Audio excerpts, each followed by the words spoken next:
sinal vital até que se prove o contrário. É muito improvável e até impossível você encontrar alguém sem frequência respiratória normalmente.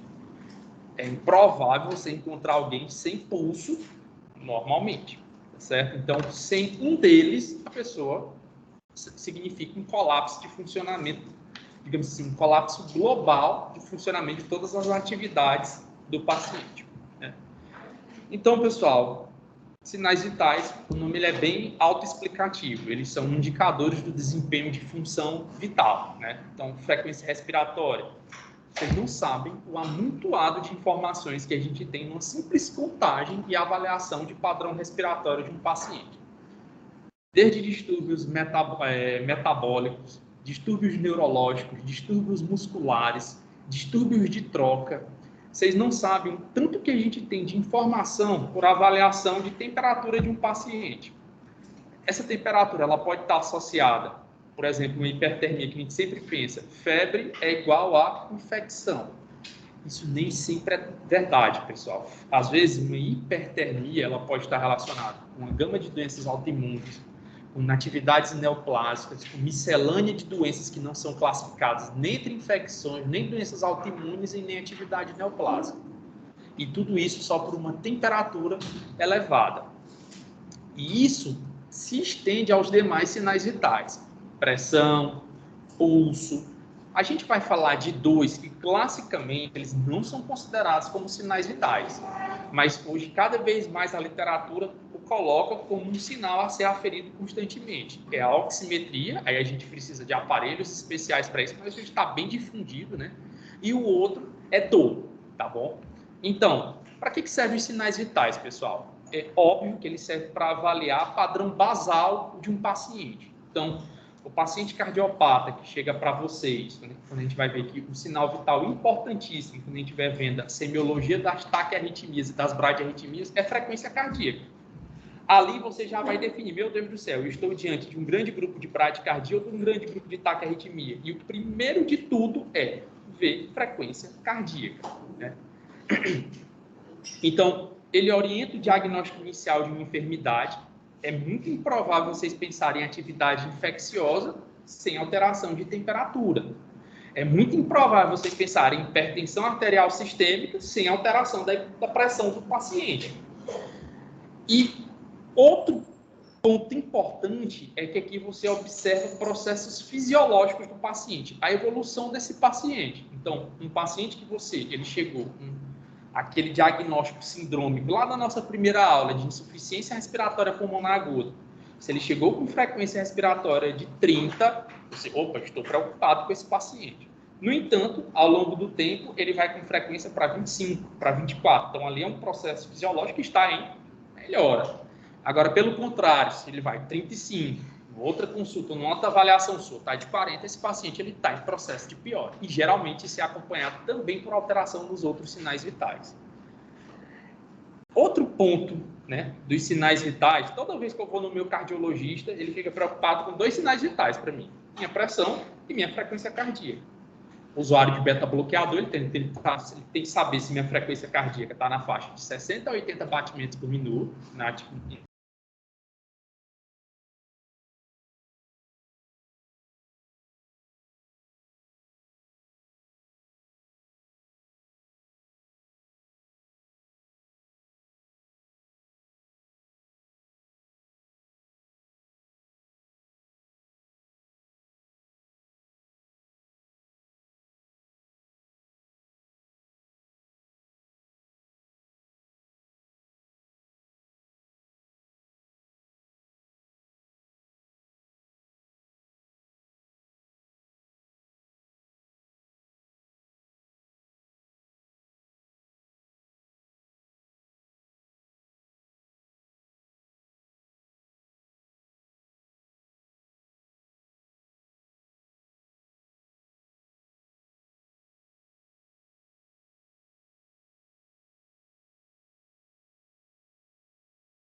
Olá, pessoal, voltamos. Deixa eu só botar aqui para compartilhar.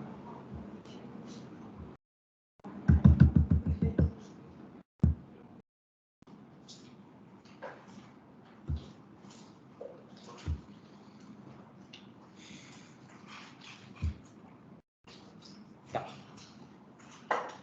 Então, vamos lá, pessoal. Estava no bendito do acompanhar tratamento, né?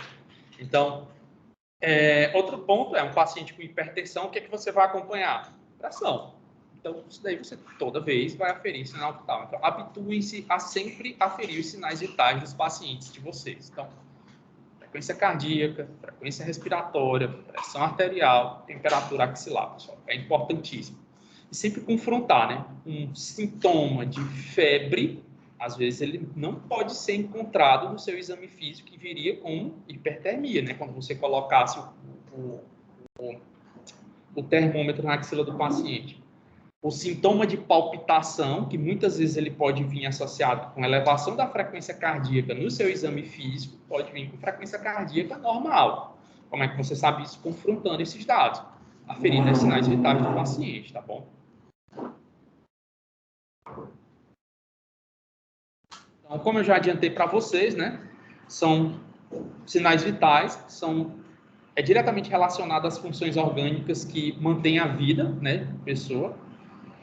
O interessante é que ele não é só obtido por profissionais da área da saúde, né, e vocês até incentivam, né, numa consulta pediátrica, o próprio pediatra ele incentiva a mãe, ele às vezes ensina a técnica adequada de referir uma temperatura axilar, né? Numa consulta de cardiologia, ele ensina como você aferir seu pulso. Então, leigos podem obter sinais vitais, tá bom, pessoal? Não é só profissional da saúde. E outro ponto importante, deu para perceber que a natureza dos sinais vitais é totalmente clínico. Vocês não vão esperar nenhum exame de imagem, nenhum exame laboratorial para confirmar ou não sinal vital, tá certo? É uma das vezes uma confusão que tem muito. Por exemplo, eletrocardiograma em paciente que morreu. Fazer ou não fazer um eletrocardiograma num paciente que morreu? Ah, mas eu quero certificar que ele tem ausência de atividade elétrica. E aí?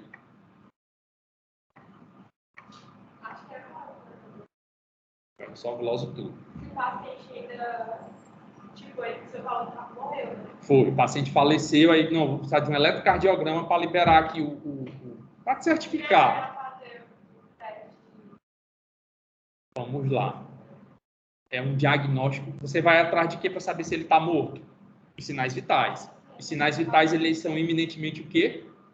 Clínicos. Então, pulso central, frequência respiratória, e é isso que você avalia. Você pode avaliar a pupila, mas o mais importante são os sinais vitais. Porque se está ausente e ele está sem suporte nenhum de nada para fazer isso artificialmente, esse paciente está morto.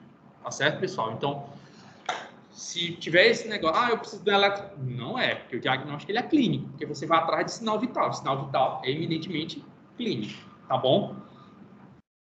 Então, quais são os sinais vitais? Classicamente, os sinais vitais eles são considerados 4, né? Se vocês forem olhar no Bates, ele considera mais 2, né? Que é oximetria e pulso. Oximetria e dor, né? Então, aqui a gente vai ver pressão arterial, só que aqui a gente vai ver a pressão arterial não invasiva, né? Existe a pressão arterial invasiva, que isso daí a gente vai ter uma pinceladazinha quando estiver falando sobre semiologia do aparelho cardiocirculatório, né? Pulso e frequência cardíaca, frequência e ritmo respiratório, temperatura, oximetria e dor, tá bom? Pressão arterial, pessoal. De antemão eu já digo para vocês, existe uma complexidade muito grande na aferição de pressão arterial, né? Porque vários são os fatores que podem interferir no resultado da sua pressão. Desde o humor do paciente, consumo de bebida alcoólica, consumo de substâncias cafeinadas ou estimulantes, prática de exercício físico, o ambiente que vocês estão, como o próprio nome diz, o nome não diz isso, mas como a própria técnica sugere, ela é uma técnica que ela é operadora dependente. Você tem os instrumentos, que a gente vai falar sobre eles, mas eles dependem de um examinador. Então, a sua experiência em aferir pressão arterial, porque às vezes você tem dificuldade. Poxa, professor, eu estou com muita dificuldade de ver o que é a pressão diastólica e o que é a pressão sistólica. Então, tudo isso vai interferir em quão real é aquele resultado que está sendo oriundo dessa avaliação, tá certo? Vocês vão perceber isso também bem verdade em algumas práticas, em que um ambiente, vocês vão ver que o cenário ideal, que eu trago aqui para vocês, que é a sugestão do cenário ideal, que existe para isso toda uma rotina, né? E que é uma convenção, que a nossa foi atualizada em 2017, né, pela Sociedade Brasileira de Cardiologia, que basicamente foi uma cópia descarada da Sociedade Norte-Americana de Cardiologia, né? E é daqui que vem quais são as técnicas e a padronização. Qual o braço que eu tenho de aferir? Quantas vezes eu tenho de aferir? Qual é a técnica ideal? O paciente tem que estar deitado, sentado, em pé? Como é que é? Então, tudo isso a gente vai ver lá na frente, né? Então, existe uma diferença entre a aferição domiciliar, né, em que muitos desses fatores relacionados com humor, nervosismo, eles são abolidos. Existe uma diferença entre a aferição ambulatorial, que é aquela que o paciente marca a consulta, ele vai lá no seu consultório, de rotina, não é nada de urgência, ele tem tempo, geralmente ele fez as atividades dele, trabalhou, foi em casa, almoçou, tomou um banho, foi lá no teu consultório, e existe também a da urgência, em que o paciente está nervoso, geralmente sentindo dor, catecolamina nas alturas dele, então pressão arterial, ela pode às vezes vir alterada. Então, significa o quê? Que são fatores que podem interferir no quão real aquela pressão tá, mas ela reflete mas no final das contas, essa pressão ela reflete um momento do paciente, tá certo? E isso não pode ser negado. O paciente, mas a pressão dele está 200 por 120 milímetros de mercúrio porque ele está com dor. Beleza, é um momento dele, mas ela reflete algo, que alguma coisa está acontecendo com ele que está justificando essa pressão, tá desse jeito. Tá bom, pessoal? Existe um evento, né? Isso é bem documentado na literatura, não tão quanto a hipertensão mascarada, né, que é a hipertensão do jaleco branco. Fatores como ansiedade, níveis de catecolamina elevados, situações de estresse, o próprio evento de estar doente, ele às vezes pode fazer com que o paciente tenha pressões elevadas, sendo que elas não refletem a realidade dele. É aquele paciente que, quando ele vai no consultório, ele fica nervoso, fica ansioso, a pressão vai lá e eleva. Mas quando você faz um mapa, né, quando ele faz aquele aparelhinho que ele leva para casa, ou são vários protocolos que tem descritos na literatura. Tem protocolos em que o paciente precisa ficar com aquela braçadeira o dia todo, né, e ela vai aferindo, fica hoje tá bom demais, porque aquela braçadeira ela é ligada numa maquinazinha, né? Essa máquina ela tem um cartel micro SD, esse micro SD ele fica registrando todos os eventos. Associado a isso, geralmente o paciente ele leva um diário pressório. O que é esse diário pressório? Ele fica, tal hora eu estava comendo, tal hora eu estava trabalhando, tal hora passei um nervosismo muito grande, e a máquina vai lá e vai aferindo. Aí ele vai vendo se tem alguma correlação entre as alterações de pressão e as atividades que ele estava fazendo. Existem outros protocolos, né, que é recomendado, né, o paciente leva uma braçadeira, né, que essa não fique contínua, aí ele acorda, ele vai lá, faz uma aferição. Meio-dia ele vai lá, faz outra aferição. À noite ele vai lá e faz outra aferição. Então, depende muito da situação clínica que você deseja para esse paciente, né? Mas o fato é que, geralmente, as aferições realizadas em ambiente doméstico, elas diferem daquela que é realizada em ambiente ambulatorial. É o que a gente chama de hipertensão do jaleco branco. Já, por outro lado, não tão bem documentada na literatura, e quem quiser estudar isso, porque que algumas pessoas elas têm o inverso. Quando elas estão em situação, acredita-se que teorias mais modernas dizem que há algum desbalance entre parasimpático e simpático. Quando eles estão nessa situação, a pressão faz ou é normalizar ou ficar abaixo dos valores normais. Mas em casa, no ambiente ambulatorial, esse paciente ele tem pressões elevadas. É o que a gente chama de hipertensão mascarada. Então, tem os dois eventos, tá bom, pessoal? E aí vem a grande pergunta, pessoal. Método manual ou automatizado? Hoje, com tanta coisa moderna, o que vocês acham que é mais fidedigno hoje, pessoal? Pessoal, até hoje, a própria Sociedade Brasileira de Cardiologia, ela recomenda o método manual. É o mais fidedigno até hoje na avaliação de pressão. Mas pode ser que quando eu estiver dando essa aula daqui uns 3, 5 anos, a gente já nem tenha mais esse tema para discutir. O método vai ser automatizado, porque cada vez mais eles desenvolvem novas tecnologias, novos software para calcular, que são bem aproximados, além de ser muito prático. Meu Deus do céu, aquele negócio ali que a gente bota na mão ali, é uma mão na roda. Bota no pulso do paciente, afere pressão e pronto. Então, o método ainda continua sendo o manual como o método mais fidedigno, tá bom? Pronto. Vamos agora discutir aqui sobre pressão arterial. Primeira etapa na pressão arterial, pessoal, a escolha da braçadeira correta. Existem N tabelas, né, que elas levam em consideração a circunferência, o diâmetro, né, perdão, do braço do paciente, né, e a braçadeira que a gente vai utilizar. Isso, pessoal, a gente sente essa dificuldade porque a gente tem a obesidade está aumentando, né? Então você vê que às vezes o paciente está com a braçadeira de um homem magro, de 1,70, de seus 80 quilos, e lembrando que a maioria desses estudos são conduzidos em populações ou da Europa ou norte-americana, que refletem toda a realidade da população brasileira, né? Para não dizer o contrário. Então, você vê essa discrepância. Às vezes a braçadeira ela não abarca adequadamente o braço do paciente, então a gente tem que ter muito cuidado nesse ponto. O que ele recomenda, pessoal, é que a largura da bexiga inflável ela deve ter aproximadamente 40% da circunferência do braço.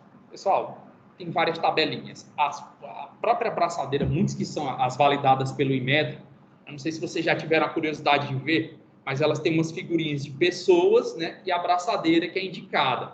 Aí fica a braçadeira que você tem, ela é ideal para tal tipo de braço, tal faixa etária. Tá bom? Essas daqui são as tabelas. Ó, pronto, tá aqui, ó. Braçadeira para adulto larga, ele fica dizendo, ó, braçadeira aqui para esse paciente que eu tenho. Tá bom? E isso deve ser de acordo com o paciente. Cada braçadeira ela é desenhada com um diâmetro de braço diferente, tá certo? O obeso, dimensão da braçadeira, dimensão do manguito e a circunferência do braço. Então, a gente tem que estar atento. Pronto. A gente deve tentar otimizar e trazer o máximo de acurácia para o nosso método, né? Para na hora que vocês vão ter de eliminar, ou pelo menos tentar tirar o máximo de fatores que vão interferir naquele resultado, para que a pressão não invasiva desse paciente ela seja a mais fidedigna possível do paciente, certo?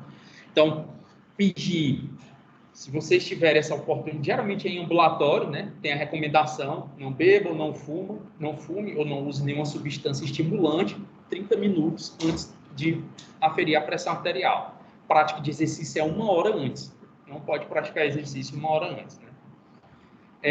O ambiente ele tem que ser tranquilo, agradável, o que muitas vezes, no contexto de ambientes de urgência, né, que é aquela loucura, paciente gritando, mãe desesperada, chorando e tudo, você não vai ter isso daí. Então, paciência é o que sobrou para hoje, é o que você vai fazer naquele momento, né? Antes de aferir, pessoal, peço que o paciente ele vai ter que ficar sentado, né, confortavelmente por pelo menos 5 minutos antes de a gente aferir a pressão dele, né? O braço, pessoal, ele tem de estar desnudo, né? Evitar, principalmente, roupa de manga comprida, que pode garrotear extremidades. Atenção, existem populações que vocês devem ter muito cuidado. Populações de, principalmente mulher, né? Mastectomizada, né? Que fez cirurgia de mama por CA de mama, que o que eles fazem? Eles fazem o esvaziamento da cadeia linfonodal axilar. Então, nesses pacientes, você tem que ter cuidado. Pacientes com uso de fístula arteriovenosa, alguém sabe o fístula arteriovenosa? Então, pacientes nefropatas, né? Então, geralmente, paciente nefropata, né? Nefropata crônico, que precisa dialisar, ele dialisa por fístula. Então, é confeccionado uma via para que seja funcionado a via da hemodiálise para o paciente dialisar. Então, nesses pacientes, evitar o uso de braçadeira do braço que está acometido, tá certo? Se tem também algum acesso, isso é principalmente no ambiente hospitalar, né? Pacientes que têm algum tipo de acesso periférico, no local do que você vai aferir, evitar colocar a braçadeira naquele local, porque às vezes é sangue para tudo quanto é lado. Oi? É porque pacientes que são mais tectomizados, a gente tem que ter o cuidado seguinte, a principal via de drenagem é a linfática delas. Então, essa via aqui, ela está abolida, essa principal via de drenagem linfática. Então, ou você pode fazer garroteamento com alguma repercussão nela, tá certo? Ou a pressão pode não vir tão fidedigna, porque o membro é como se ele tivesse mais, digamos assim, é demasiado, mais volumoso de líquido aquele membro a ser aferido, tá bom, pessoal?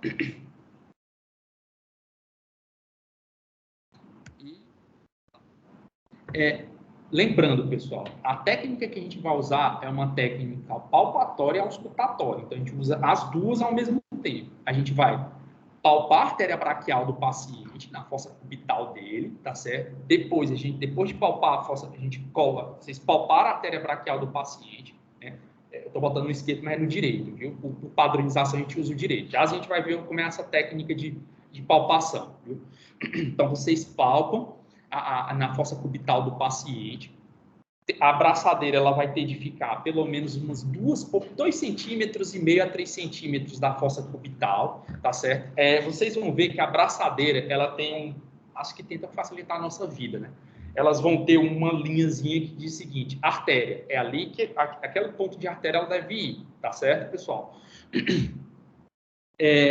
O braço do paciente, como eu falei para vocês, por padronização, é o braço direito, né? Ele deve ficar repousando a mais ou menos o nível do pré-córdio do paciente, tá bom?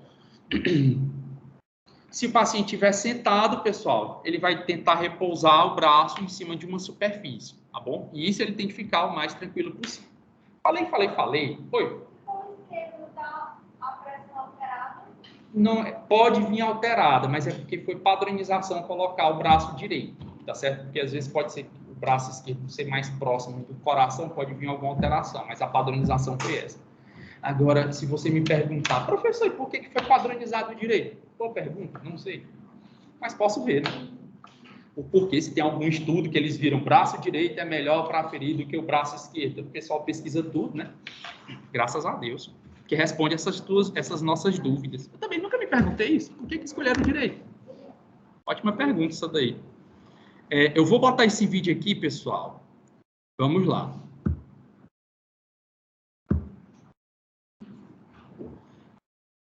Espera aí, deixa eu tirar. Eu não acredito. Esse vídeo. O segundo método não invasivo, que é o que abordaremos aqui detalhadamente hoje, é obtido utilizando um conjunto de esfigmomanômetro e estetoscópio, que é aquele rotineiramente empregado nos pacientes ambulatoriais. Para uma medida correta, adequada, alguns cuidados simples são importantes.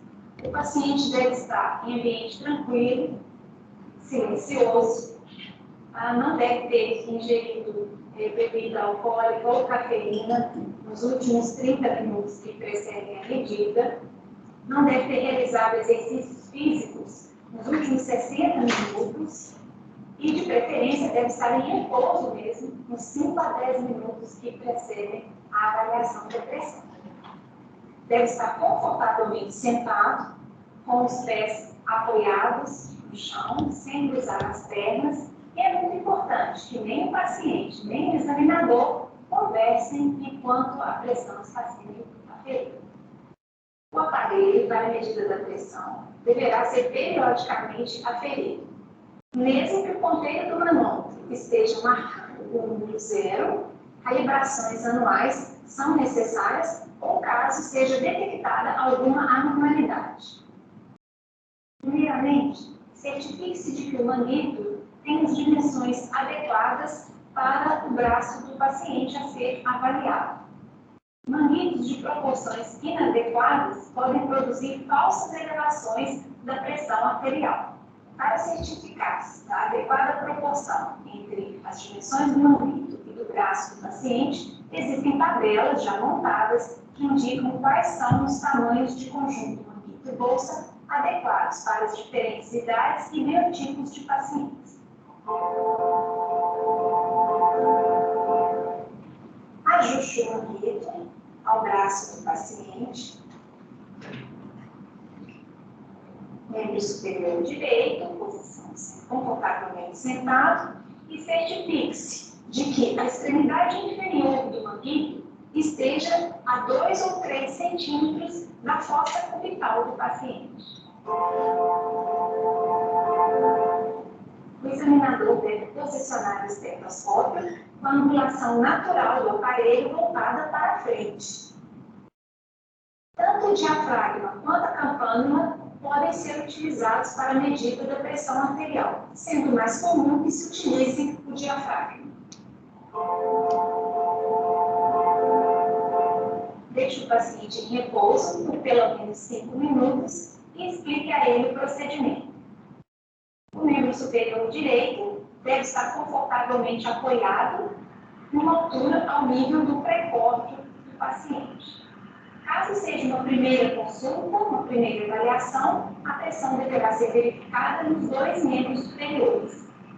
Se houver discrepância entre os valores, será considerada a maior medida. Nas consultas subsequentes, a padronização internacional é a do membro superior direito.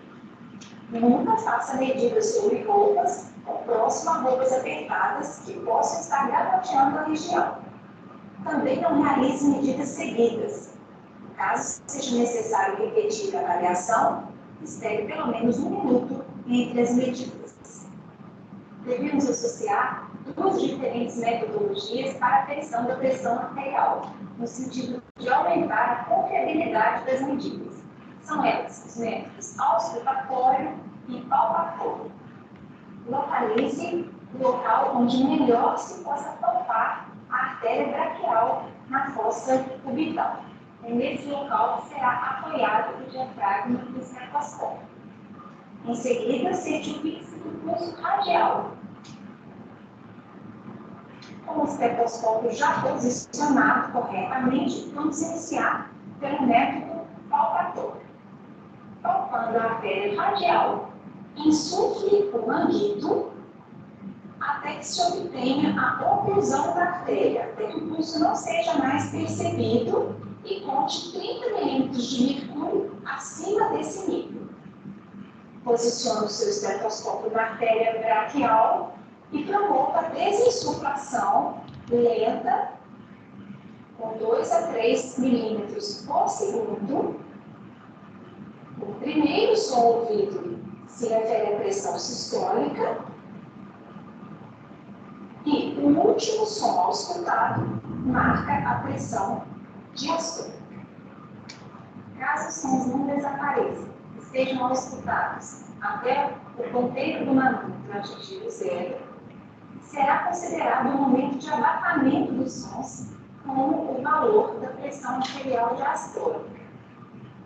Idealmente, devem ser feitas pelo menos 2 medidas da pressão numa mesma consulta, e será considerado como valor final a média aritmética entre as medidas. Durante a consulta médica, a pressão deverá ser verificada também nas posições em decúbito dorsal, deitado, e na posição de pé, no ortostatismo, para a detecção da hipotensão ortostática. Em algumas situações, pode também ser necessária a verificação da pressão em outros sítios, por exemplo, o antebraço, utilizando-se a artéria radial como referência. Essa é uma medida útil quando não se dispõe de um manguito adequado para o braço do paciente. E em algumas situações clínicas distintas também pode ser importante verificar a pressão nos membros inferiores, onde se utiliza mais comumente a insuflação do manguito na panturrilha e a ausculta é feita nas artérias dorsal do pé ou artéria tibial posterior. Vocês... Oi. E a pessoa tem, ela quebrou o braço, tem parafuso, interfere algo de alguma forma? Vai, não deve ser aferido nesse braço, aí você vai para outro local. Às vezes tem paciente, pessoal, que a gente tende a aferir na perna do paciente. Tem situações, como ela falou, que a gente precisa aferir nos 2 membros, sabe? Porque tem algumas situações clínicas que podem fazer alterações, principalmente de pulso, né?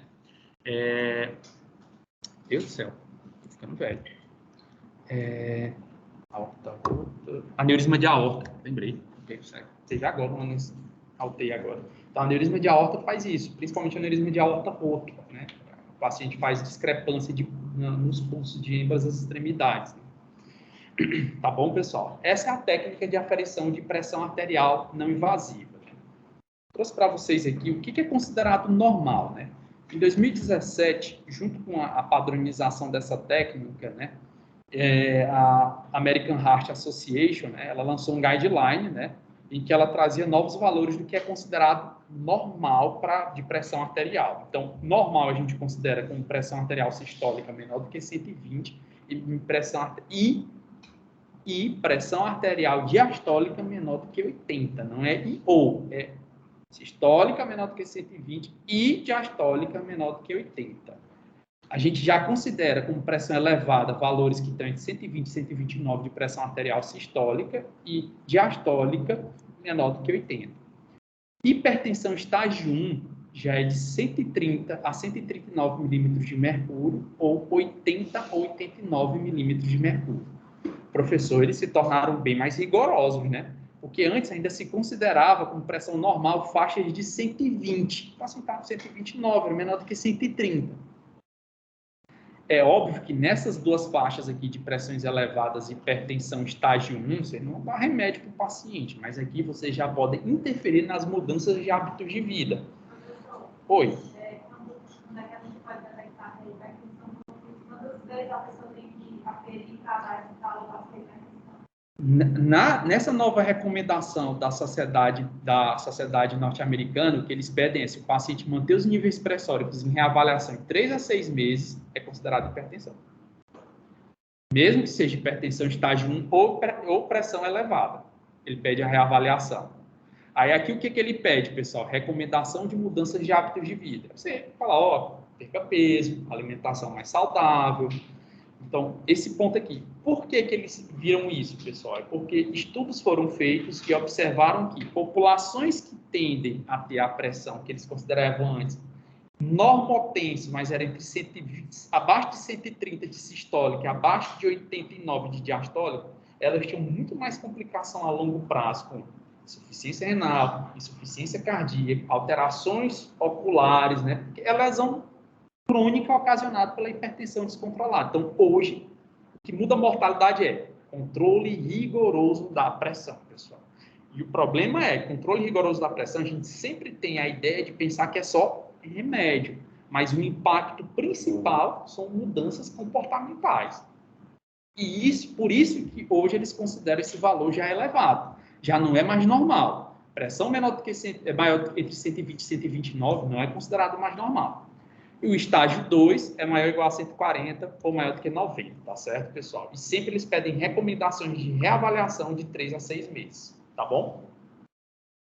Isso aqui é porque eles perceberam que a pessoa vive mais e vive melhor se ele tiver rigorosamente controlada a pressão dele, tá bom? E lá vamos nós. Pulso e frequência cardíaca, pessoal. Pra gente... Pode falar. Professor, é porque, só voltando aqui no vídeo lá do método lá da pressão, é porque ela explicou o seguinte, ela começou pelo pulso, né? Até a oclusão do pulso, aí colocou mais 30 mililitros de mercúrio. Mas eu vi outro vídeo que, tipo assim, explica que coloca logo na artéria braquial e conta até 180 milímetros de mercúrio. Não, pessoal, não. Essa técnica ela era descrita uma vez na literatura, mas hoje a recomendação que o colega perguntou, na hora que a gente insufla o manguito, no valor que vocês ouviram o cessar, né? Porque lembra que vocês estão ouvindo e palpando, onde vocês sentiram que deixou de ser, que não tem mais pulso, né? Aí vocês elevam 30 milímetros acima. Então, se o paciente parou a 130, vocês vão botar mais 30, então até 160, que antes pedia para fazer 180. Por que isso? Porque tinha uma recomendação de botar em 180 antes, só que às vezes existem níveis pressóricos que o paciente está com 180 por 90, então 180 por 80, idoso, tem discrepância. 190, você pode deixar desapercebido uma pressão que ela é bem mais grave e tem efeitos, né, no que diz a chance do paciente morrer, chance do paciente ter complicação. Então, você tem de ter... Então, às vezes, pode ser que a gente pare de ouvir, né, o pulso, né, com um paciente com pressão com 190. Nessa técnica de 180, nesse valor cessava. Não sei se vocês entenderam. Então, sempre a recomendação é essa, tá bom? E avisar para o paciente, que às vezes pode incomodar, viu, pessoal? Professor? Oi, pode falar. Inclusive, o Porto relata, ele refere essa pressão sistólica como a estimada, quando a gente afere um pulso. A gente coloca o pulso e vai insuflando o manguito até você não ouvir mais. Essa pressão é a pressão sistólica estimada, é relatada no Porto, inclusive. Viu, pessoal? Aí, o que acontece é isso, que o intuito disso é você conseguir interceptar pressões arteriais sistólicas mais elevadas do que o que realmente são, tá bom? Podemos ir?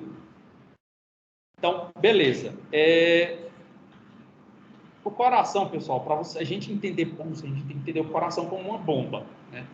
Ele é uma bomba que ele está se contraindo. E essa compreensão eu recomendo fortemente a vocês lerem o capítulo do Guyton de fisiologia cardiocirculatória, porque muita coisa que vocês vão dar para entender quando a gente estiver falando sobre não só de pulso, mas quando a gente estiver falando sobre semiologia da insuficiência cardíaca e na parte de eletrocardiograma. Aí ela é eletrofisiologia do coração. Então é muito bom, recomendo demais a leitura desse capítulo do Guyton, que facilita muito a compreensão de vocês.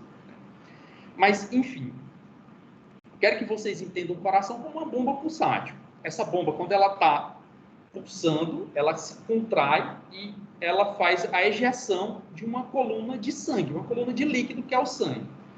Essa coluna de sangue, ela vai se estender ao longo das paredes arteriais. E é justamente essa característica de contração e pulsação constante que vocês sentem como um pulso, quando estão aferindo um pulso radial, quando estão aferindo um pulso em carótida, quando estão aferindo um pulso em região pediosa.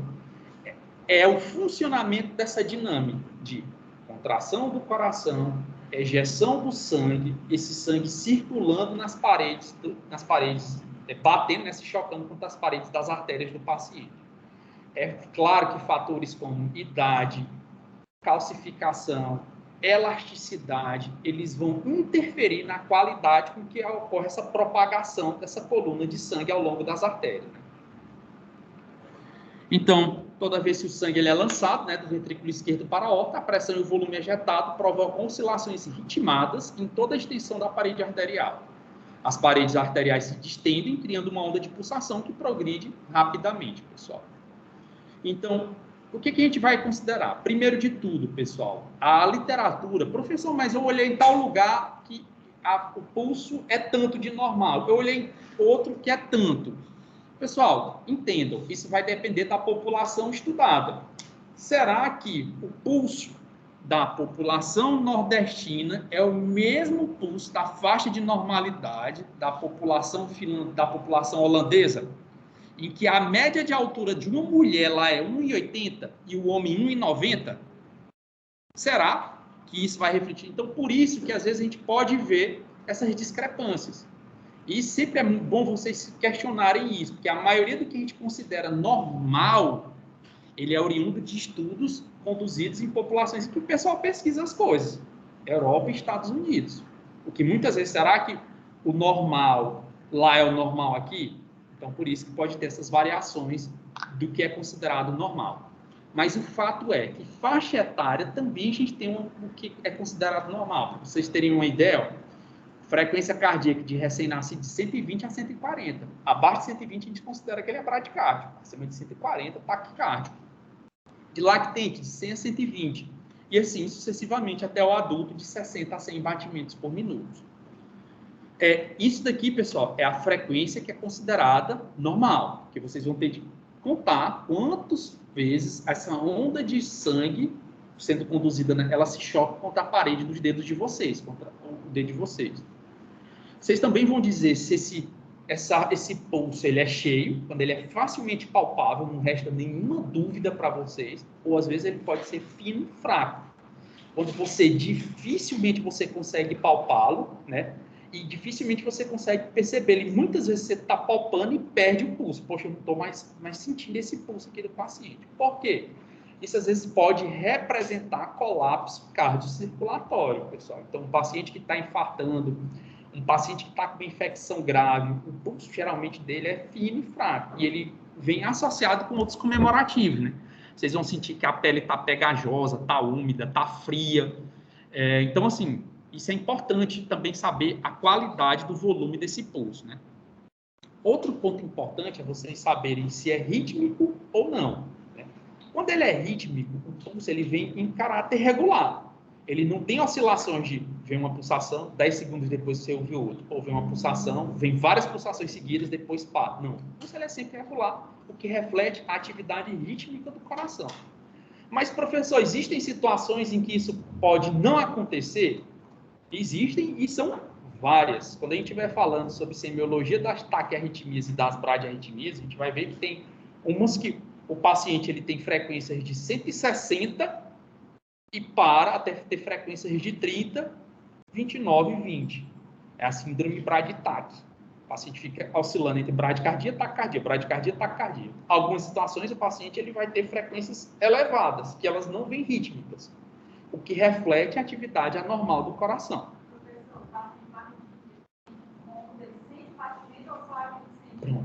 Não, o paciente com arritmia, ele vai ter o que a gente chama de palpitação. Isso vai ser motivo de estudos lá à frente, né?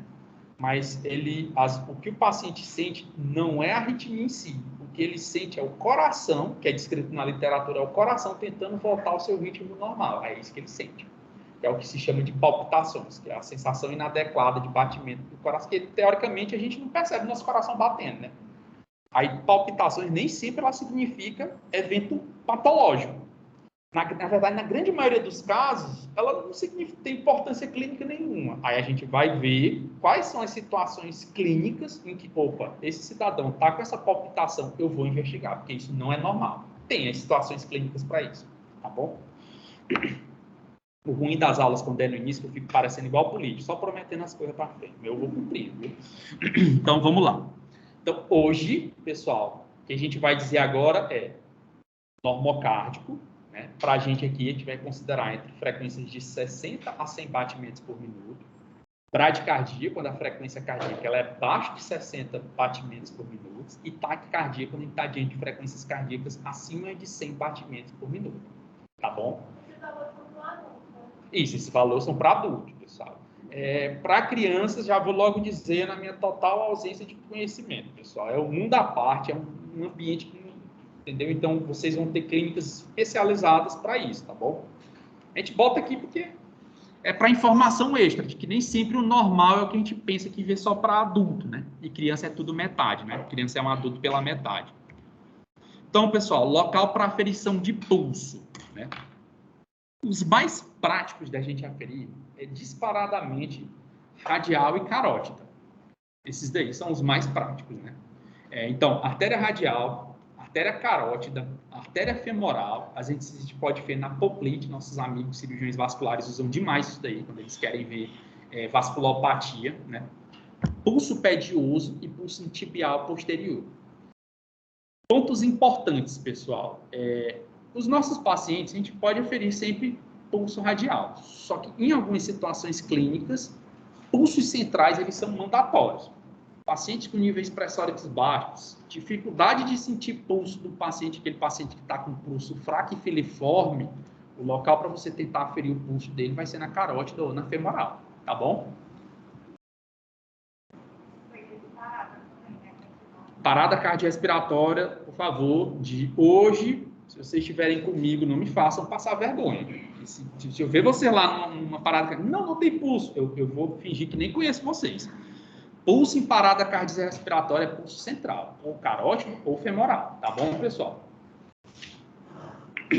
Então, vamos para a técnica de aferição de pulso, pessoal. Primeiro de tudo, lavar as mãos. Eu não sei se foi a Maria Fernanda que me perguntou, já repassou, né, as orientações para a nossa prática, né? Sem adorno, sem relógio, viu, pessoal? Levem o álcool gelzinho de vocês, tá bom? Então, lavar as mãos ou álcool gel, né? Informa o paciente do que vai ser realizado, tá bom? A gente vai deixar ele numa posição confortável, né? Se a gente tiver essa possibilidade, que a gente quer ver aqui, pulso radial, né? A gente vai deixar o braço apoiado, né, com a mão voltada para cima. De antemão já digo, pode ser que vocês olhem em algumas referências bibliográficas, né, que varia. Tem referências que consideram 2 polpas digitais, tem outras que consideram 3 polpas digitais. 3 polpas digitais eu acho que facilita, porque você tem uma área de superfície maior para tentar palpar o pulso, tá bom? Mas não é errado se vocês lerem descrições de técnicas com 2 polpas digitais, né? Então, vocês vão tentar localizar a artéria radial, né, na face interna do pulso. Todo mundo pode até fazer agora, né, próximo ao polegar, né? E vocês vão sentir um pulso. Vocês vão sentir uma coluna de sangue se chocando contra a polpa dos dedos de vocês. É para sentir, pessoal. Quem não sentir, recomendo fortemente procurar um serviço de saúde. Então, sempre, pessoal, aí tem o bizu e o pulo do gato. Tentem comprimir a artéria. Pô, estou com dificuldade de sentir, pessoal. Então, sempre tentem comprimi-la contra alguma estrutura rígida. O que a gente tem aqui é o osso, o rádio, né? Então, tentem comprimi-la contra o rádio. Vocês vão sentir que facilita a percepção do pulso, né? Aí vocês vão ter de avaliar o pulso, a frequência cardíaca, contar quantas pulsações vocês estão vendo em 1 minuto e tentar ver, esse pulso está fácil de perceber, esse pulso está amplo, está cheio, esse pulso está fraco, esse pulso está filiforme, esse pulso está regular, esse pulso está irregular, tá bom, pessoal? Então, tudo isso vocês vão tentar identificar durante a aferição de um pulso e registrar o achado. Pulso radial, um pulso de 80 batimentos por minuto, amplo, cheio, irregular. Ou pulso radial, 40 batimentos por minuto, fraco, filiforme, associado à irregularidade. Beleza, pessoal? Nossa, vamos correr. Agora que a gente vai para frequência e ritmo respiratório. Então, frequência e ritmo respiratório, pessoal. A despeito de a gente achar, didaticamente, né, a gente considera ativo tudo que é fase inspiratória, né? E a gente não sabe o amontoado de conexões neurais, de quimiorreceptores que estão envolvidos no simples ato de você respirar. E o quanto de situações clínicas podem alterar e você pode ter um amontoado de sinal que você pode dizer, poxa, será que esse cara está com cetoacidose diabética só pelo padrão respiratório? Poxa, será que esse cara tem alguma sequela neurológica importante só pelo padrão respiratório dele? Porque o que a gente vê, que é a fase inspiratória, de contração do diafragma, diminuição da caixa torácica, fase inspiratória, contração do diafragma, aumento da caixa torácica, queda da pressão e o ar adentrando, né? E a fase expiratória, que é o contrário, né?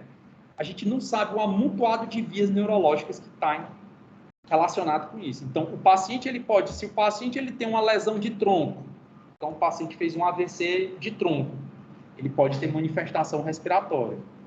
Se o paciente está com uma cetoacidose diabética, o sangue dele está bem ácido, né? Por causa de descompensação de diabetes tipo 1, quimiorreceptores, eles vão começar a interagir com isso e ele vai aumentar a frequência respiratória dele. Isso é descrito na literatura, esses padrões respiratórios correlacionados com a provável patologia que esse paciente tem. Então, vamos primeiro ver o que é normal, né? O pessoal está dando para entender, tá? Tá, então vamos lá. Recém-nascido, de 30 a 40 respirações por minuto. Adulto, de 14 a 20 respirações por minuto. Algumas literaturas podem variar, de 12 até 22 respirações por minuto. Tá bom, pessoal? Amplitude, vocês têm de avaliar. Isso daqui vai ficar bem melhor, pessoal. Não se preocupem, a gente vai ver isso daqui com muito mais riqueza de detalhe em semiologia do aparelho respiratório, né? Amplitude e grau de expansão, né? Que pode ser superficial, normal ou profundo, né? E o ritmo, se é regular, ininterrupto, tá certo? Ou se é anormal, entrecortado. Aí, o que a gente vai considerar hoje? O que eu quero que vocês saibam hoje, né? Que o paciente ele pode ter bradipneia, quando a frequência respiratória dele é abaixo do que o normal, né? 12, 14, né? Taquipneia, quando a frequência respiratória é acima do normal, a gente considerar de 20 a 22 respirações por minuto. Dispneia é a dificuldade respiratória, certo? Então, o paciente ele tem alguma coisa que está acontecendo que ele está tendo dificuldade de respirar.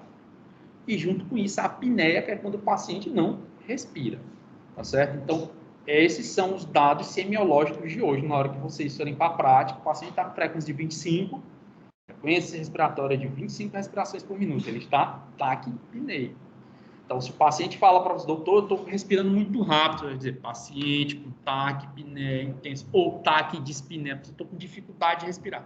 Paciente com taquidispneia, tá certo? E vocês vão ver isso no exame respiratório, avaliando a frequência respiratória dele, tá bom? E como a gente vai ver frequência respiratória, né? Quem nunca quis contar aqueles 15 segundos e depois multiplicar o resultado por 4, né? Não, vou ganhar um tempinho aqui, conta 15 segundos e multiplica por 4. Não façam isso, pessoal. Isso serve de lição para mim também. Por quê? Às vezes existem situações, vocês vão ver alguns padrões respiratórios, tipo Cheyne-Stokes, que o paciente ele começa um ciclo de apneia, e ele vai aumentando gradativamente até chegar num pico de taquipneia e volta a diminuir gradativamente. Se você faz a técnica marota dos 15 segundos, que ela é excelente para quem está com pressa, mas não façam, o que vai acontecer? Vocês podem pegar o paciente no período que ele está com taquipneia, que ele está com bradipneia. Aí quando você multiplica por 4, 3 vezes 4, 12. Opa, normal, fechou aqui, o paciente está tranquilo. E não reflete a realidade do paciente. Então, o que é descrito na literatura é a gente contar quantas incursões respiratórias ocorrem, pessoal, em 1 minuto. Então, vamos lá. Então, vocês vão realizar de forma visual, ou às vezes vocês podem colocar a mão sobre o tórax do paciente e sentir a mão de vocês sendo movimentada, né? Se ele tiver em atividade, vocês têm que esperar de 5 a 10 minutos antes de avaliar a frequência respiratória dele. A gente avalia ele em posição confortável, né?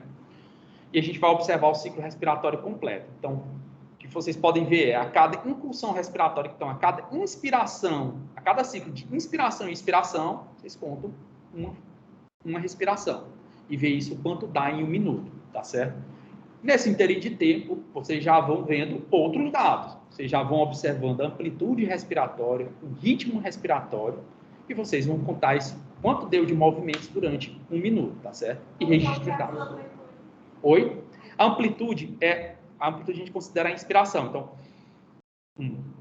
o paciente vê. Aí o ciclo todo é inspiração e expiração. Só que a gente conta a frequência respiratória, uma inspiração, tá bom? A gente considera que ele deu uma respiração por minuto, tá bom? Ou uma não. Um ciclo, né? Vamos lá. Do quê? Não, pessoal, esqueçam os 15 segundos. Aqui pra gente é 1 minuto. E se falarem que fui eu que falei disso, eu vou dizer que não conheço também. Quando você vai avaliar a frequência, sem foco, o paciente, ou não, pode ser informado, pode alterar. Pronto. Ótima consideração essa daí. Principalmente, pessoal, e eu percebam que não tem dizendo que a gente vai informar para o paciente, né? No contexto do Covid, eu senti muito isso daí, porque o paciente ele tinha medo, que via na televisão, de ser entubado. Desculpa. Desculpa. É ruim, se eu tiver com frequência respiratória acima de 30, vão me querer botar um tubo. Aí eu vi que, seu Pedro, a gente vai contar aqui sua frequência respiratória, que é um dado importante para a gente. A saturação no pé, mas ele não queria respirar de jeito nenhum. Será que a frequência que eu contei de 25, ela reflete a realidade dele? Nem aqui, nem na China, pessoal. Porque depois que a gente saiu, olhava de longe, o seu Pedro estava com frequência de 40. Já quase entrando em colapso respiratório. Entendeu? Então, assim, por isso que a gente não avisa para o paciente que a gente vai fazer isso. Tá bom? Isso que eu nem coloquei. Essa é excelente consideração, essa sua. Viu? Então, vamos lá. Olha os diferentes tipos de ritmo respiratório. Pessoal, esse daqui é o ritmo de Kussmaul, né? O Kussmaul, né? Geralmente, o que vai acontecer? A gente vai ver que o paciente ele vai ter amplitudes máximas e mínimas em todo o ciclo respiratório dele. Ó. Geralmente, acontece em cetoacidose diabética. Então, lembra aqueles quimiorreceptores que eu falei para vocês? Paciente com diabetes tipo 1 descompensado. Máximo e o mínimo. Máximo e o mínimo. Uso de musculatura intercostal, dá para ver que ele usando musculatura intercostal. Você melhorando bomba de insulina nele, melhorando o diabetes dele, ele volta ao normal.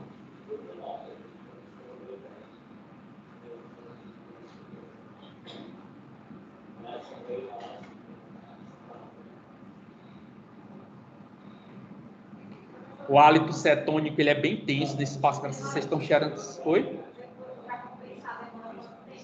Aí Depende do paciente, professor. Mas é óbvio que ele manter esse ciclo aqui, se você for...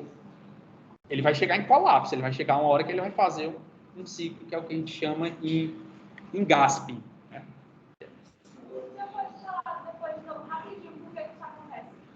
Sim. O que acontece, pessoal? Vamos lá. Na cetoacidose diabética, o corpo está liberando corpos cetônicos. Né? Esses corpos cetônicos eles vão ser degradados em ácido cetônico. Esse ácido cetônico ele vai fazer uma alteração no pH do paciente. O pH do paciente ele cai. Lembra que a nossa faixa de normalidade do pH é de 7,35 e 7,45. Aí, quando o pH cai, o corpo ele lança mecanismos tampões. Né? Mecanismo tampão, um dos mais importantes mecanismos tampão que a gente tem. Alguém sabe? Que esse paciente está fazendo aqui para a gente? Frequência respiratória. O que ele vai fazer? Aqueles quimiorreceptores identificam isso e vão fazer. Cara, vamos aumentar a frequência respiratória. Porque se eu aumento a frequência respiratória, o que eu vou eliminar para fora? Que, por sua vez, o gás carbônico ele está como no sangue do paciente? Ácido carbônico. É uma das formas dele lavar gás carbônico e tentar compensar a acidose oriunda da cetoacidose diabética. Então, tá aí o resultado. Não é ciência, quer dizer, não é magia, é fisiologia. Essa, de forma muito grosseira, é o que acontece. É por isso que você dá insulina para o paciente e trata ele. Porque você quer acabar com esse ciclo de geração de corpos cetônicos. Porque aí o corpo vai entender, opa, está normalizando o meu pH, não precisa eu manter essa frequência para lavar gás carbônico. Tá bom, pessoal? Oi? A hidratação é porque é o seguinte, esses pacientes geralmente no contexto do diabetes tipo 1, eles não fazem só corpos cetônicos, eles também evoluem com outros tipos de acidose, principalmente por distúrbio, porque eles urinam muito, é poliúria, eles têm poliúria. Então o paciente eles urinam facilmente 6, 8 litros por dia. Aí você... Oi? Se estiver descontrolado, tá bom? É por isso que você hidrata também, tá bom? Porque é outra solução tampão que você quer colocar, tá bom? Vamos lá, pessoal? Ritmo de Biot. O ritmo de Biot, pessoal, ele é oriundo de colapso neurológico intenso. Então, paciente com parada cardiorrespiratória, paciente com dano neurológico bem grave. Não confundir ritmo de Biot. Percebam que é totalmente anárquico. Tem momento de taquipneia, momento de bradipneia. Às vezes a gente confunde muito o ritmo de Biot com o ritmo de Cheyne-Stokes, né? O ritmo de Cheyne-Stokes geralmente também é sequela neurológica, pacientes com lesão em tronco, porque no tronco, além do sistema reticular ativado ascendente, né, que controla sono e vigília, é lá que estão os núcleos de controle da respiração. Aí o que o paciente vai fazer? Apneia. E vai começar a elevar gradativamente a frequência respiratória.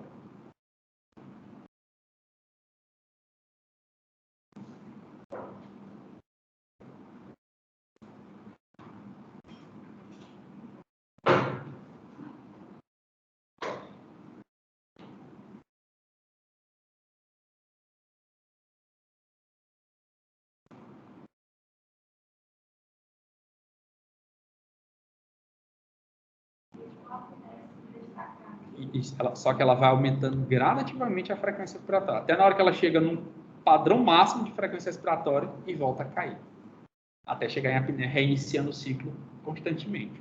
Tá bom, pessoal? Esse daí é o ritmo de Cheyne-Stokes. Existem vários ritmos na literatura. Né? A gente vai voltar a alguns deles quando a gente estiver falando, que a gente volta de novo, não se preocupem, quando a gente estiver falando em semiologia do aparelho respiratório, tá bom? E vamos para a temperatura. Né? Pessoal, constantemente estamos aqui, o nosso corpo é uma fornalha de atividade metabólica. E isso, às vezes, a gente perde essa energia, né, na forma de calor. Isso é importante, porque assim como o padrão respiratório, a gente tem mecanismos físicos, bioquímicos e neurológicos envolvidos no controle da temperatura. Desde regiões do tálamo e hipotálamo, né, no controle de temperatura. É o que justifica o paciente quando ele tem um dano neurológico grave, às vezes ele faz temperatura de 42, 41 graus e não para febre de jeito nenhum. É uma febre de origem neurológica, né? Assim como a gente tem situações, pacientes com distúrbios de hormônios, distúrbios hormonais, que eles vão evoluir com hipotermia. Até tal paciente com hipotireoidismo, ele tem uma sensação de frio, se você é frio, ele tem temperaturas mais baixas, porque alguns hormônios eles são relacionados com a atividade metabólica, da tireoide é um deles, né? No final das contas, pessoal, a temperatura ela reflete algum tipo de alteração no nosso paciente. Então é importante a gente ter noção disso, né? Vocês vão ver que no mercado o céu é o limite, né? Por que eu digo isso? A gente hoje tem desde termômetros mega modernos, né, que é uma fita adesivazinha que a gente coloca no paciente, ele tem um receptor Bluetooth que fica dando para o celular de vocês no aplicativo. É super chique. Adoro essas coisas chiques internacionais. Até como você tem com raio infravermelho, né? Mas, para a gente, o que fica, né, que vocês vão usar, né, é o termômetro elétrico. Termômetro de mercúrio, pessoal. Eu lembro quando eu dei essa aula a primeira vez na turma, né?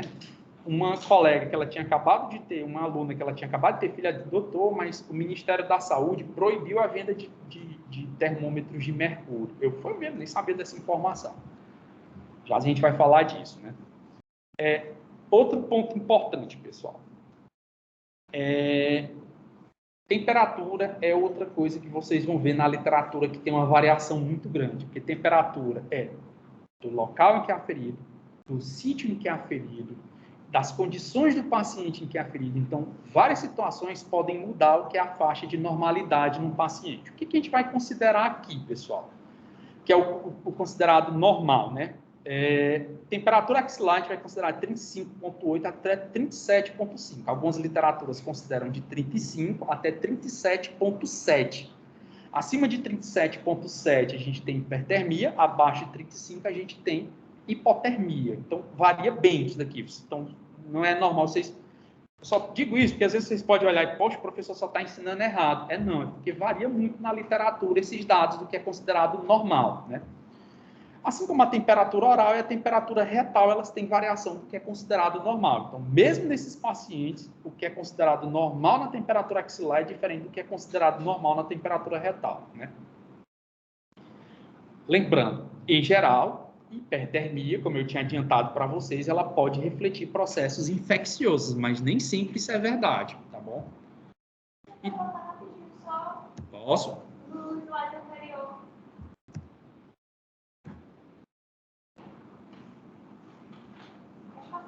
Ótimo. Então, o que eu quero daqui de hoje, né? Hipotermia, né? É a temperatura abaixo do valor normal, então menor do que 35 graus na região axilar. Hipertermia, aumento da temperatura corporal, considerada acima de 37,6 na região axilar, né? Existem algumas descrições na literatura de febrícula ou estado febril, né? Que são variações de temperatura entre 37 e 37,5, tá bom, pessoal? Então, vocês também podem encontrar. Mas o que eu vou querer para a gente é o seguinte: a partir de agora, quando vocês forem ou na história da doença atual, ou no exame físico do paciente, hipotermia e hipertermia. Tá bom, pessoal? E, pessoal, é o que foi atrás, né? Realmente é uma lei, né? Teve a Convenção de Minamata, né? Que é uma baía no Japão, que teve uma morte de uma série de pescadores por causa de consumo de peixe contaminado com mercúrio. Aí, em 2013, 127 países, entre eles o Brasil, eles se comprometeram a vamos proibir a fabricação para diminuir o uso de mercúrio no mundo, né? Então, foi lançado em 2017, que entrou em vigor em 2019, né, no Diário Oficial da União, né, uma lei que proibia o uso a venda e o uso de termômetros com coluna de mercúrio ou, vocês vão ver alguns tensiômetros que ele usa um termômetro, usa coluna de mercúrio.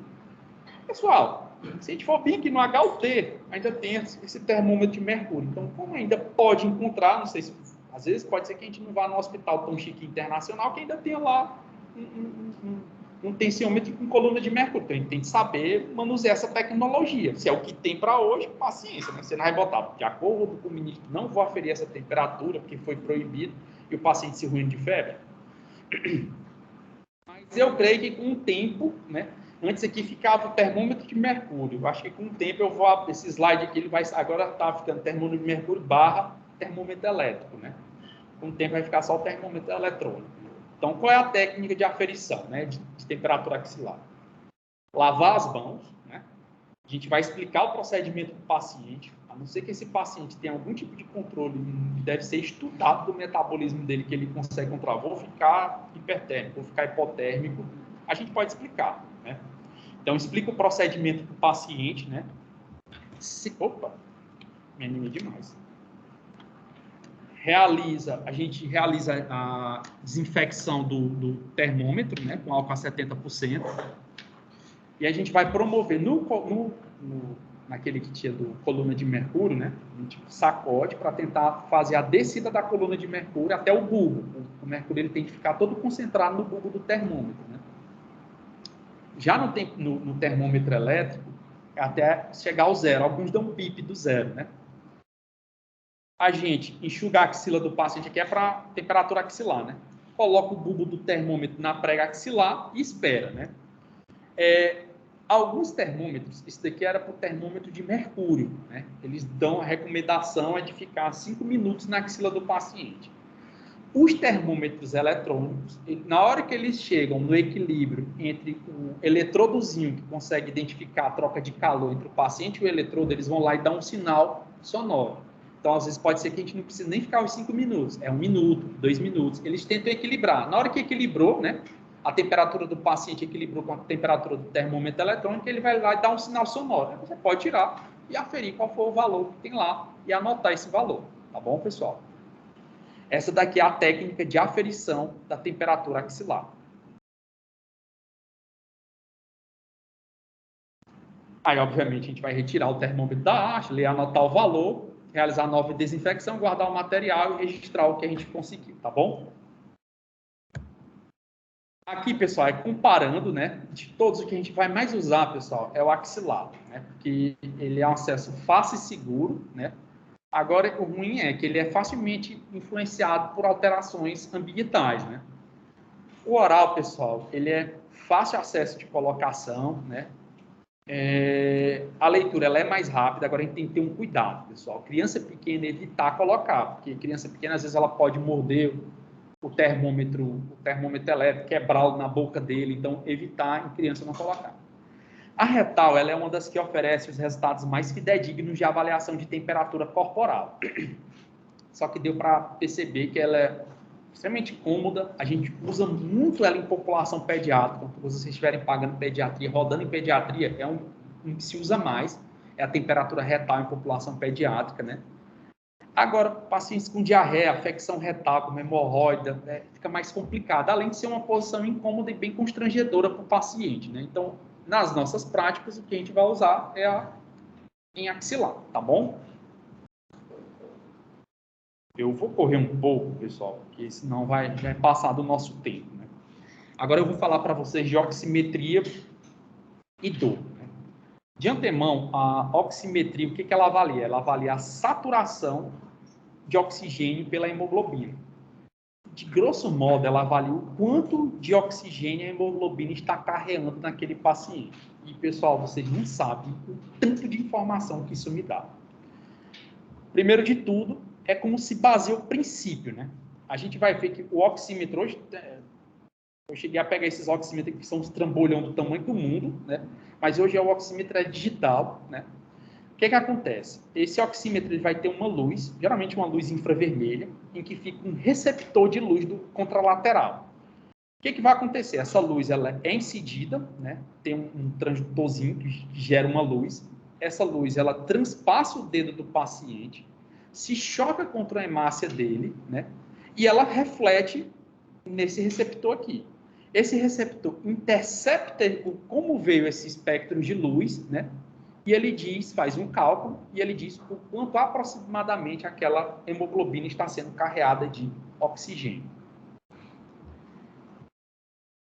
Deu para entender isso, pessoal? Deu para entender isso? Beleza? Porque aqui está pulsando sangue, né? Isso é importante para a gente entender possibilidades de alteração no meu valor. Em que, às vezes, a oximetria ela não reflete a realidade do paciente. Partindo desse princípio aqui, é uma luz que está incidindo numa corrente de sangue que está batendo aqui. Essa corrente de sangue, obviamente, ela vai ter massa. Essas hemácias elas estão carregadas para oxigênio. Essa luz bate, ela transpassa o dedo do paciente e se choca contra um receptor. É a forma como ela se choca, esse receptor intercepta e diz: a oximetria desse paciente é tanto. Então,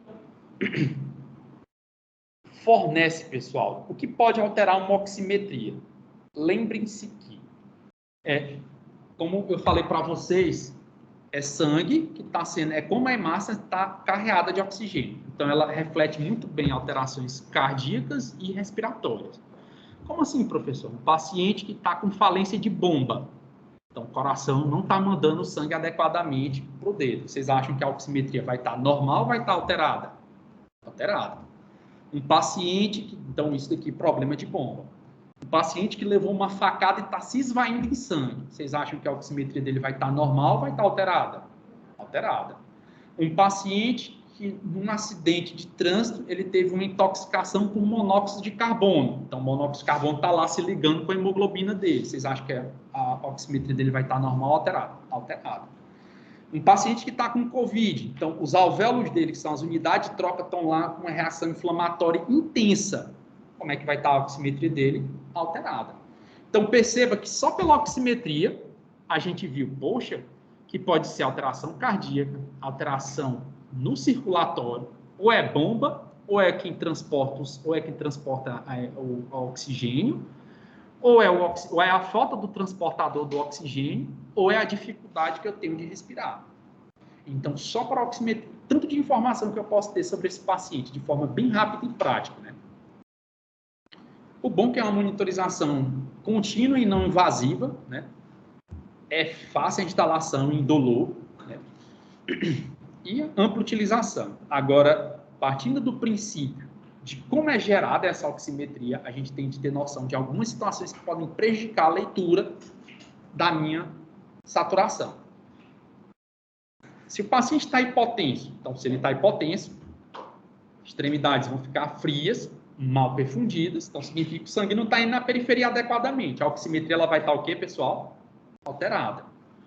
Pacientes com hipotermia, o que vai acontecer na hipotermia? Os capilares eles vão se contrair, o sangue ele não vai estar em toda a sua plenitude na periferia, o que vai acontecer com a oximetria? Ela vai reduzir.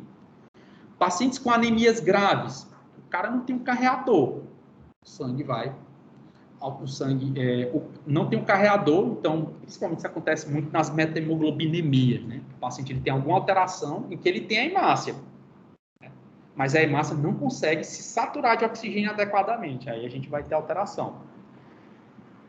Uso de esmalte, então, um paciente com esmalte preto, a luz vai bater, vai refletir, a gente vai dizer, poxa, ela está saturando mal, mas na verdade é só um esmalte que está interferindo na leitura. Intoxicações, então, situações, isso é muito comum, intoxicação por nitroprusiato de sódio. Nitroprusiato de sódio é uma medicação que a gente usa para controle de pressão, né? É uma medicação endovenosa. Ela faz um tipo de intoxicação na anemia em que o oxigênio está normal na hemoglobina, só que ele não faz uma leitura adequada, que ele faz uma alteração no oxigenação, ele impregna, faz como se fosse uma coisa azulada na hemoglobina, então isso lê de forma inadequada, tá bom, pessoal? Então, tudo isso são fatores que podem interferir na leitura. Alguns são fatores patológicos e outros não, tá certo? Oi. Eu vou no primeiro, indicador. Aqui, pessoal, o ideal também é outra coisa que varia amplamente, né? Mas aqui, pessoal, valores com saturação maior do que 95% é o que a gente considera normal, né? De 90% a 85% a gente considera hipoxemia leve ou moderada e menor do que 85% hipoxemia grave, tá bom? Mas isso na literatura pode variar muito. Algumas literaturas consideram maior do que 92%, alguns consideram hipoxemia leve menor do que 92%, 85%. Existem pacientes, e isso tem um questionamento, né? Que a gente vai ver, a gente vai pagando síndrome semiologia das síndromes pleuropulmonares, que existem uma situação em que o paciente ele vai perdendo as zonas de troca dele, os alvéolos, ele vai perdendo ao longo do tempo. Então, o corpo dele vai se adaptando a trabalhar com um oxigênio em quantidade menor. Então, a oximetria desse paciente ela pode vir 90% está alterada, mas aquilo lá ele leva a vida normal, aquele paciente. Tá certo, pessoal?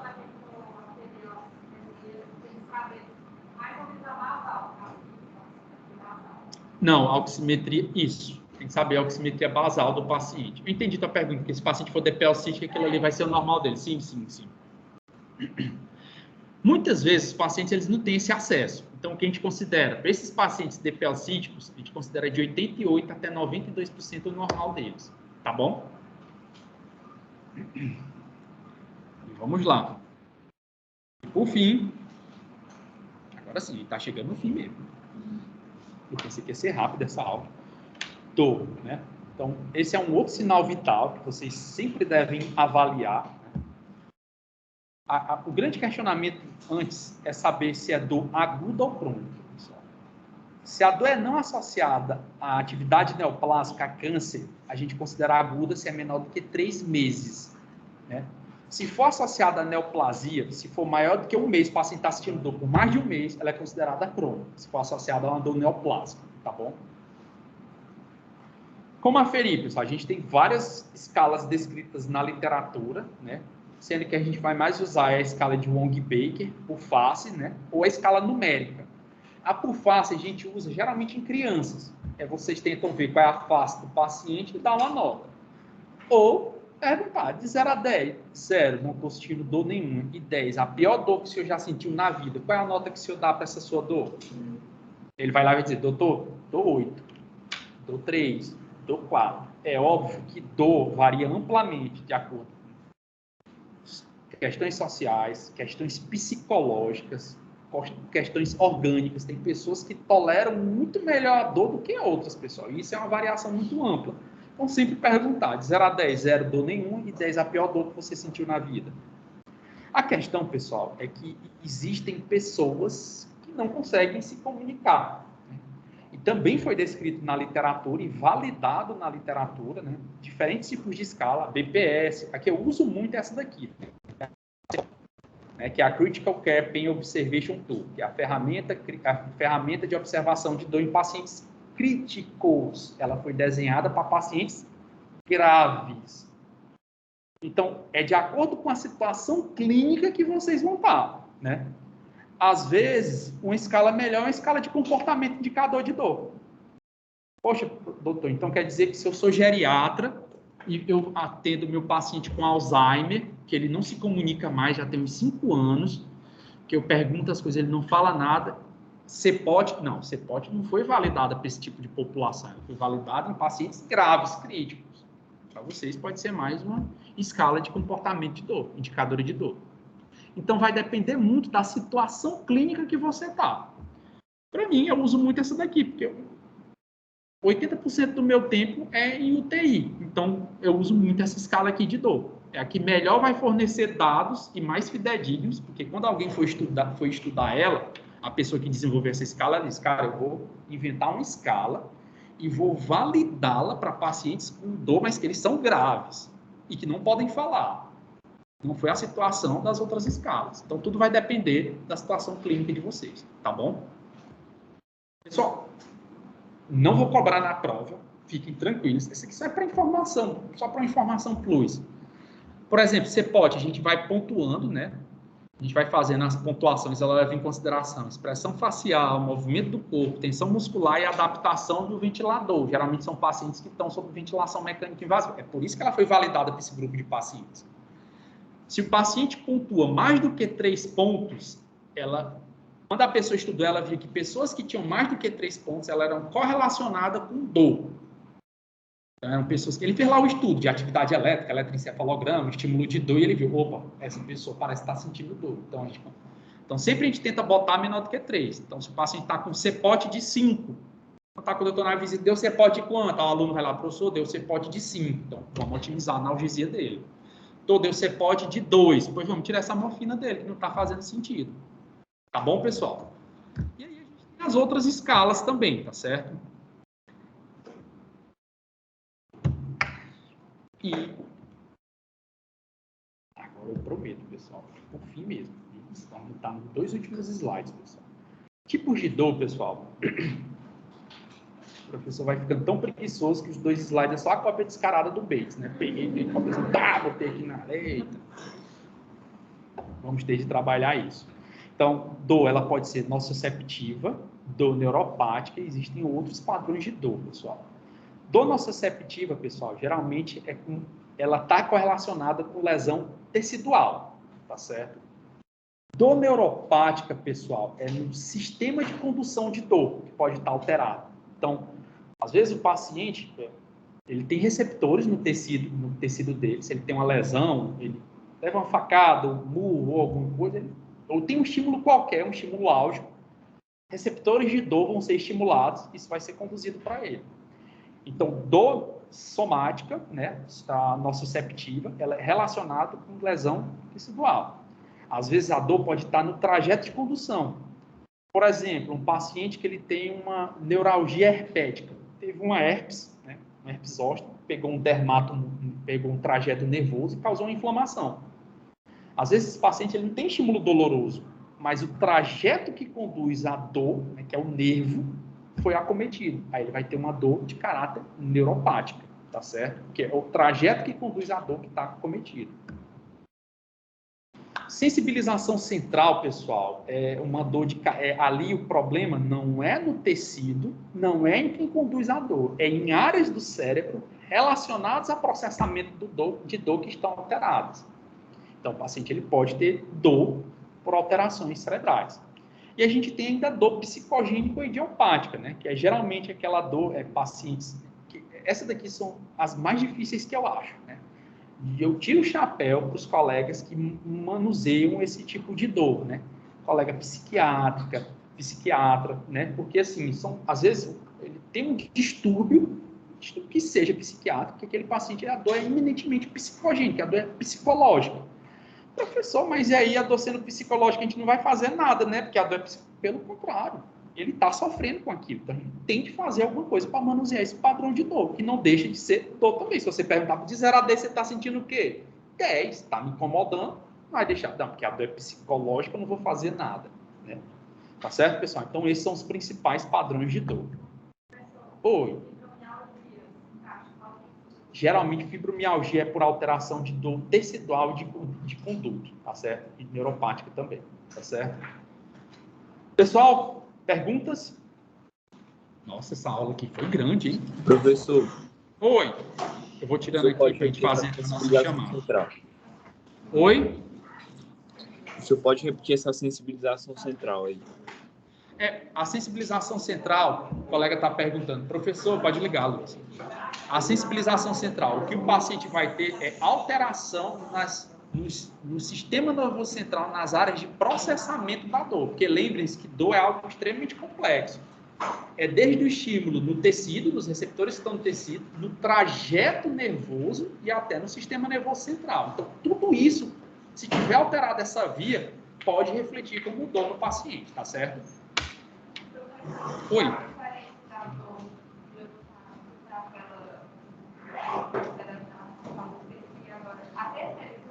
A neuropática está falando da neuralgia, é porque ali é no trajeto nervoso, não é no sistema nervoso central. Isso, lembra que o sistema nervoso central é a área do cérebro, né? Sistema nervoso central é no nervo, no trajeto nervoso, tá bom? A neuropática, tá bom? Aí o grande exemplo é a neuralgia herpética, tem neuralgia do trigêmeo, geralmente essas dores passam com antidepressivo tricíclico, tá bom? Prescreve um antidepressivo para o paciente, assim como a dor psicogênica, você prescreve um antidepressivo para o paciente, ele melhora da dor. O ansiolítico, ele melhora da dor. Porque muda. Você entender de onde está originando essa dor, muda a sua proposta terapêutica. Não é o nosso intuito hoje. Mas lá na frente vocês vão ver que muda a proposta terapêutica. Geralmente, dor de origem somática, né, no tecido, são receptores Mi. Né? Então, esses receptores, você vai lá e faz o bom e velho opioide. É a morfina, é um AINE para diminuir a atividade inflamatória, a dipirona, é o paracetamol. Tá certo, pessoal? Você podia mandar o link dessa sala do Teams para a gente poder entrar. Eu já... A gente vai entrar, né?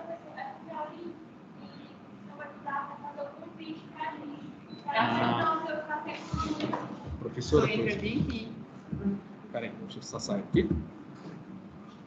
Vamos lá. Não, só entra mesmo no Teams. Entra aí. Isso. Aí você vai ficar nesses 3 pontos. Aí, obter link para equipe. Eu posso mandar lá no grupo, né? Copiar. Isso. Aí você manda lá no grupo, que aí depois vai ter outra coisa que vai ter que fazer. Eu vou botar no bate-papo, né? Então. Eu acho melhor você mandar via WhatsApp para as meninas, porque tem gente que quando é convidado não consegue mandar no bate-papo.